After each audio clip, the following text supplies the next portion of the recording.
शुभ प्रभात दोस्तों। आज के ब्लॉग की शुरुआत करें हम सुबह एक प्याली चाय के साथ। आज सुबह जैसे ही मेरी हाउस हेल्पर आई तो उसने मुझसे कहा कि दीदी सबसे पहले चाय पिलाओ, उसके बाद काम शुरू करेंगे, बाहर बहुत ठंडा है।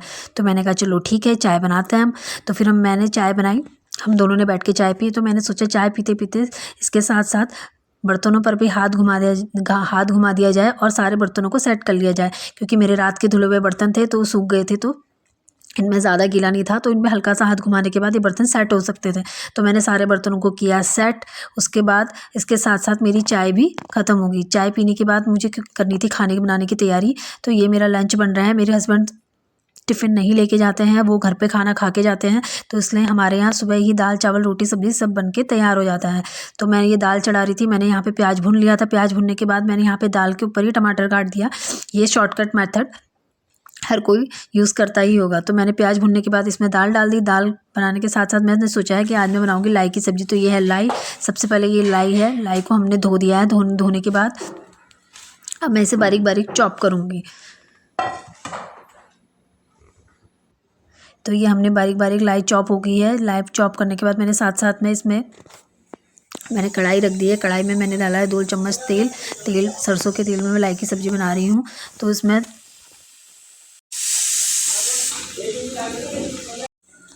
तो ये देखिए मेरी दाल बनकर रेडी हो गई। दाल काफ़ी अच्छी लग रही है। ये भी खाना बन के रेडी हो गया। मैंने अपने हस्बैंड की थाली जो है वो लगा दी है।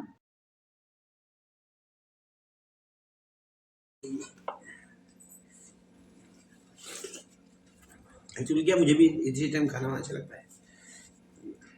कैसा हो रहा है? ठीक है, बढ़िया।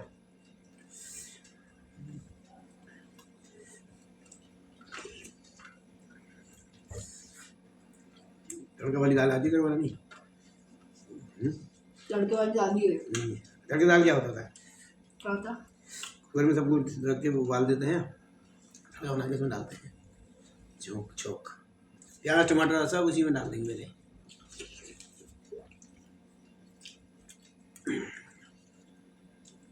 देखिए 2 सीटी या 3 सीटी में कर दिया।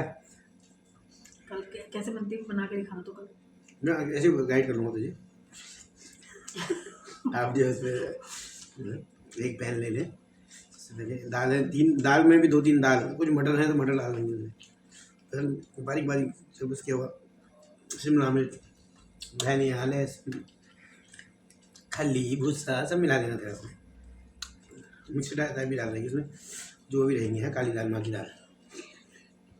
खाली हरी दाल ही नहीं होगी।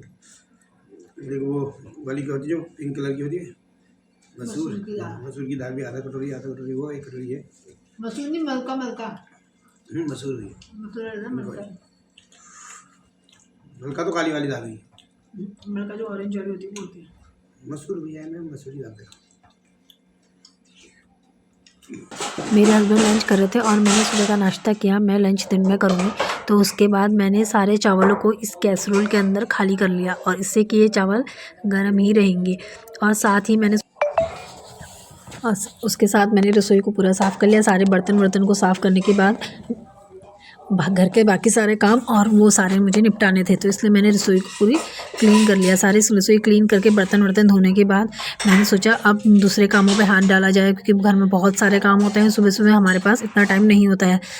उसके साथ साथ हमारे घर में कुछ अनार पड़े हुए थे। मुझे लग रहा है ऐसे ख़राब होने से पहले मैंने कहा इनको छिल के सारे अनारों को एक साथ डोंगे में रख दिया जाए, जिससे क्या होगा जिससे कि बच्चे भी आराम से जब मर जाए तब खा सकते हैं। तो मैंने सारे अनारों को एक साथ बैठ के छिल लिया। सारे अनारों को छिलने के बाद, अनार खाना तो सबको पसंद होता है, लेकिन इसकी छिलने की जो प्रोसेस होती है वो काफ़ी बोरिंग होती है। इसलिए मैं हमेशा 3 या 4 अनार को एक साथ छिल के रख लेती हूँ, जिससे बार बार के छिलना ना पड़े। उसके बाद मैं और लियो हम दोनों आ गए थे छत में धूप सेकने के लिए, अपनी विटामिन डी की कमी को पूरा करने के लिए। तो ये देखिए लियो आराम से आके छत में सो गया है। मैं भी थोड़ी देर छत में बैठी। उसके बाद नीचे आने के बाद ये देखिए मेरा बेटा स्कूल से आ चुका है। लियो और मेरे बेटे की आपस में जुगलबंदी चल रही है। ये लोग आपस में स्कूल से आने के बाद बहुत खेलते हैं। लियो बहुत मिस करता है जब तक बच्चे स्कूल से नहीं आते हैं। वो बिल्कुल घर में सुनसान इधर उधर बैठा रहता है, लेकिन जैसे ही बच्चे स्कूल से आ जाते हैं तो वो बहुत खुश हो जाता है। और स्पेशली वैबू को देख के ही लियो इतना खुश हो जाता है। ये देखिए उसके शूज़ निकालने की कोशिश कर रहा है। इनका तो चलता ही रहेगा। उसके बाद शाम को 6 बजे मैंने सोचा कि कब से मलाई पड़ी हुई है तो मैं इसका घी बना लेती हूँ। तो दोस्तों कल रात को मैंने ये लोटा मैंने एक लोटे में जमा के रखी थी मलाई, रख रखी इकट्ठा करके रख रखी थी। तो मैंने इसे कल रात को ही शाम को ही इसी टाइम पे 6-7 बजे मैंने लोटे को फ्रिज से बाहर कर दिया था। बाहर करने के बाद मैंने आज शाम को 6 बजे मैं इस मलाई को निकाल रही हूँ। अब ये देखिए मलाई निकलने के बाद इतनी आसानी से, उसमें आपको ज़्यादा मेहनत करने की कोई आवश्यकता नहीं पड़ती है। अगर हम लोग एक दिन पहले, क्योंकि आजकल ठंडियों के दिन है, एक दिन पहले अगर घी मलाई को बाहर निकाल के रख देते हैं तो ये देखिए बहुत आसानी से, इतनी ईजीली मलाई से मेरा वो बन के तैयार हो गया था। इसमें मुझे मेहनत बिल्कुल ना के बराबर मुझे मेहनत करनी पड़ी। ये देखिए मेरा घी बन के तैयार हो गया है। उसके बाद बच्चे अपने कमरे में पढ़ाई कर रहे थे और उसके बाद खाना। सो फ्रेंड्स, बच्चों ने अपना करने के बाद वापस अपने कमरे में आए, अपना अपना होमवर्क करने लगे। ये देखिए तीनों अपना होमवर्क कर रहे हैं और लियो जो है वो टेबल बना हुआ है। ये देखिए इसको हर जगह घुसना होता है और हर जगह उसको अपनी इम्पोर्टेंस चाहिए होती है, उसको अपना, ये देखिए जब जहाँ सब बैठते हैं उसको सब वहीं बैठना होता है। तो वह वो अपनी पढ़ाई कर रहा है और गुन्नू अपनी पढ़ाई कर रही है और लियो आराम से मज़े से लेटा हुआ है सबके बीच में। सो फ्रेंड्स, आज के व्लॉग को हम यहीं ख़त्म करते हैं। कल मिलेंगे एक नए ब्लॉग के साथ, तब तक के लिए बाय बाय।